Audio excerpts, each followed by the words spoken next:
ఒక్కొక్క బూతుకు ఒక్కొక్క ఎమ్మెల్యేని పెట్టి ఆ ఎమ్మెల్యేకి తోడుగా దాదాపు ఒక 400-500 మందిని ఒక్కొక్క ఊరిలో వాళ్ళు అప్పుడు తిష్ట వేసే కార్యక్రమం.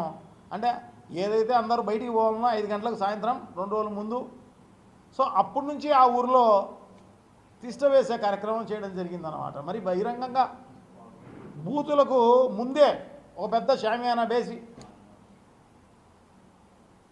ఆ షామియానాలో బహిరంగంగా వంట వార్పు అక్కడే చేసుకొని మరి దారుణంగా, అంటే మాంసం తింటాన్నామని చెప్పేసేసి ఎముకలను మెడకేసుకున్నట్టు అన్నమాట.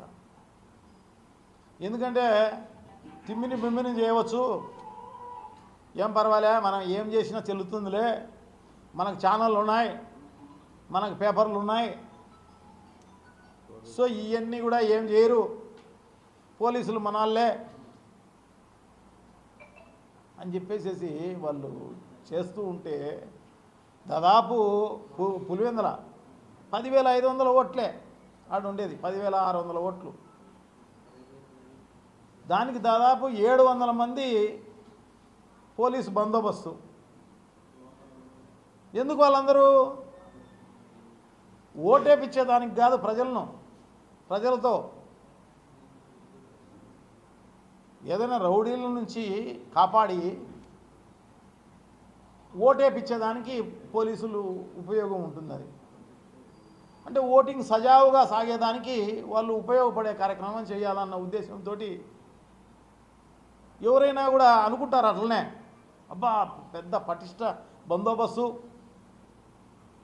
బ్రహ్మాండంగా జరుగుతుందిలే అని చెప్పేసి అనుకుంటారు. వేరే వాళ్ళందరూ కూడా చూసేవాళ్ళు, వాళ్ళందరూ ఏం చేసినారంటే ఈ రౌడీ ముక్కలకు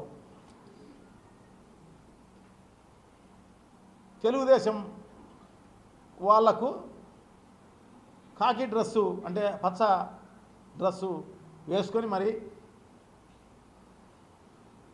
వాళ్లకు తోడుగా ఉండే కార్యక్రమం చేయడం జరిగిందన్నమాట.